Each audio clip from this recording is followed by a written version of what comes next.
শনিবার সন্ধ্যা 6:15 এক বিজ্ঞপ্তির মাধ্যমে শেরেবাংলা ক্রিকেট স্টেডিয়ামে ক্রীড়া সাংবাদিকদের অবস্থান ও কার্যক্রমের ওপর নতুন কিছু নিয়ম ও বিধিনিষেধ জারি করে বিসিবির মিডিয়া বিভাগ, যেখানে জানানো হয় এখন থেকে ম্যাচের দিন প্রেস কনফারেন্স, অনুশীলন বা বিশেষ ইভেন্ট ছাড়া সাংবাদিকরা স্টেডিয়ামে প্রবেশ বা অবস্থান করতে পারবেন না।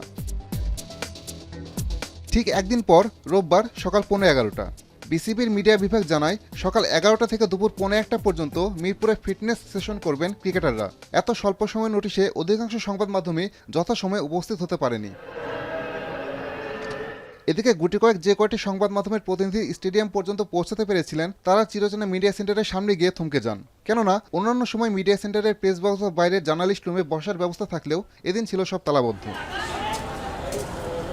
শেষমেশ বাইরে দাঁড়িয়ে থেকেই অনুশীলনের ভিডিও ধারণ করেন সংবাদকর্মীরা। বিসিবির এমন আচরণের তীব্র প্রতিবাদ জানিয়েছেন ক্রীড়া সাংবাদিকরা। এ ধরনের সিদ্ধান্তের সমালোচনা করেন তারা। যে কোনো নিয়ম করার আগে আপনাকে সমস্ত কিছু গুছিয়ে নেওয়া উচিত। আপনি যেটা করলেন সেটা হচ্ছে আগের রাতে আপনার প্রেস রিলিজ দেওয়া উচিত ছিল এবং সেটা জানিয়ে দেওয়া উচিত ছিল আজকে এই সময় থেকে এই সময় আপনার জন্য স্লট বরাদ্দ, আপনি আসবেন। এদেশের মানুষের কথা চিন্তা করে যখন আপনি খেলায় ভারতে খেলতে যান না, তেমনি আপনি বুঝতে হবে যে আপনি এই মানুষের কথা বিবেচনা করেই আপনার এটা প্রচার প্রয়োজন। অতএব পাবলিক প্রপার্টিতে সাংবাদিকরা আসবে এবং এটা প্রচার করবে রাষ্ট্রের স্বার্থে। বাংলাদেশের সবচেয়ে বড় জায়গা হচ্ছে সচিবালয়, যেখান থেকে পুরো বাংলাদেশ পরিচালিত হয়।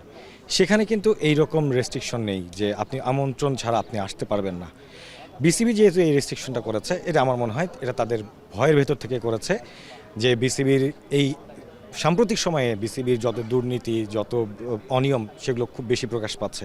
আসলে আপনি এই গণমাধ্যমকে এইভাবে আটকে এইটা রোধ করতে পারবেন না। যদি আপনি দুর্নীতি রোধ করতেই চান, আপনার ভেতর থেকে রোধ করতে হবে। মুখোমুখি বিসিবি সবসময় স্বীকার করে দেশের ক্রিকেটের অন্যতম বড় স্টেক হোল্ডার ক্রীড়া সাংবাদিকরা। তবে তাদের কার্যক্রম প্রশ্নের মুখে ঠেলে দিল বিসিবির ভূমিকাকেই। গণমাধ্যমের স্বাধীনতায় হস্তক্ষেপ করে কি আড়াল করতে চান ক্রিকেট বোর্ডের নীতি নির্ধারকরা? প্রশ্নটা সবার। আসাদুজ্জামান লিটন, এখন, ঢাকা।